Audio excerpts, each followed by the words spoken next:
The Sunday school lesson for July 23rd, 2023 is Separating the Sheep and the Goats. Matthew chapter 25, verses 31 through 46. Welcome, viewers and subscribers, to my channel, The Backstory. I am Audrey. If you are new here, please know that you will become aware of the events that take place before each Sunday school lesson. The agenda is as follows. I will share the backstory, read the lesson text, and offer a brief lesson summary.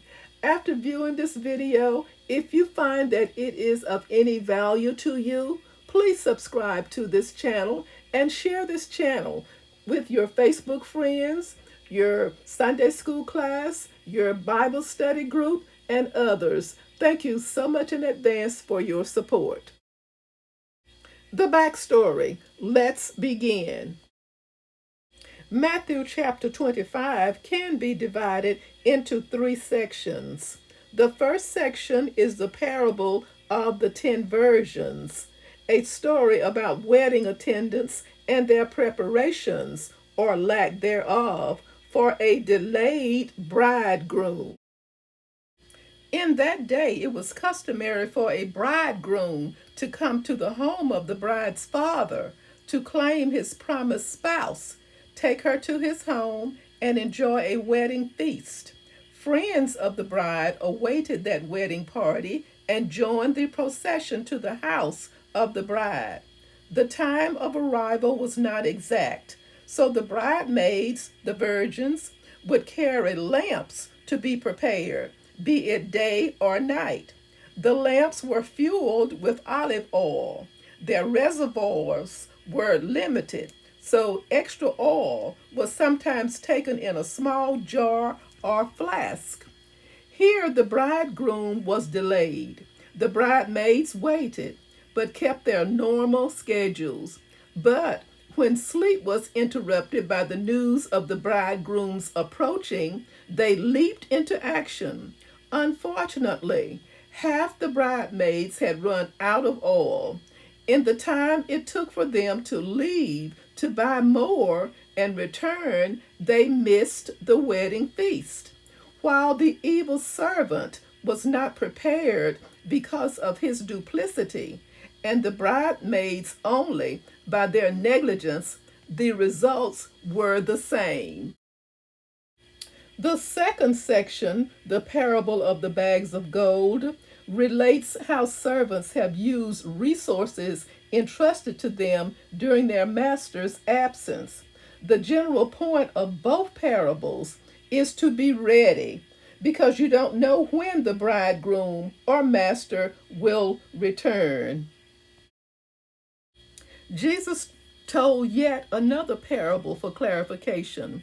Those awaiting Jesus' return should not be unprepared, but we also should not be irresponsible.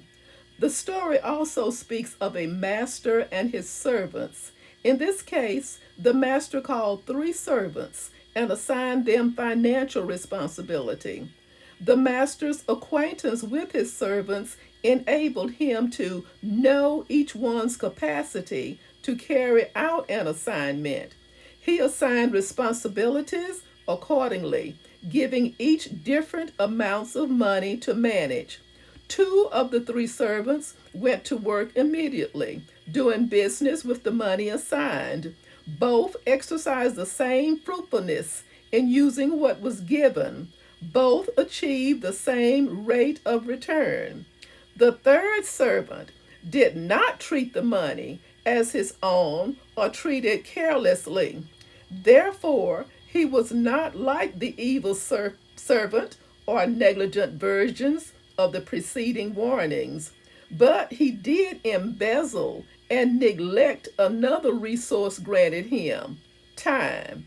The servant knew the purpose for which the talent of gold was bestowed. He thwarted that purpose by not using the opportunity granted along with the money. This leads into the next parable. We are called to be ready for Jesus' return.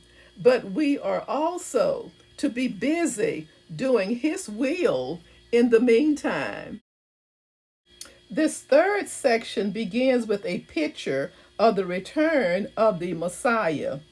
Now, it seems that sometimes this is referred to as a parable, but it is unlike the majority of Jesus' parables for several reasons. First, it is not referred to as a parable. Second, it is not framed as being about the kingdom of heaven, as are many of Jesus' parables in Matthew. Third, it is not a made up story used to illustrate Jesus' teaching, but is about future events presented in a prophetic and symbolic manner. Our Sunday school lesson begins at this point. Verse 31.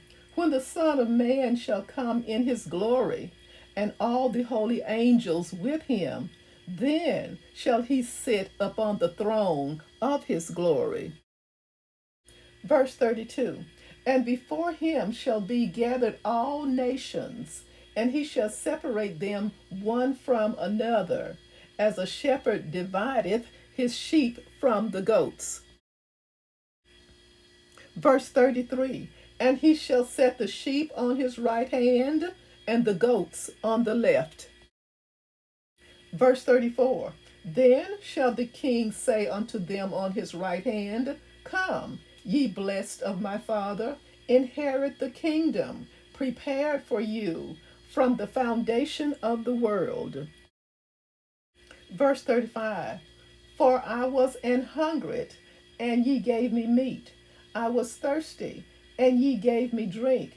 I was a stranger, and ye took me in. Verse 36. Naked, and ye clothed me. I was sick, and ye visited me. I was in prison, and ye came unto me. Verse 37. Then shall the righteous answer him, saying, Lord, when saw we thee and hungered, and fed thee, or thirsty, and gave thee drink? Verse 38. When saw we thee a stranger, and took thee in, or naked, and clothed thee? Verse 39. Or when saw we thee sick, or in prison, and came unto thee?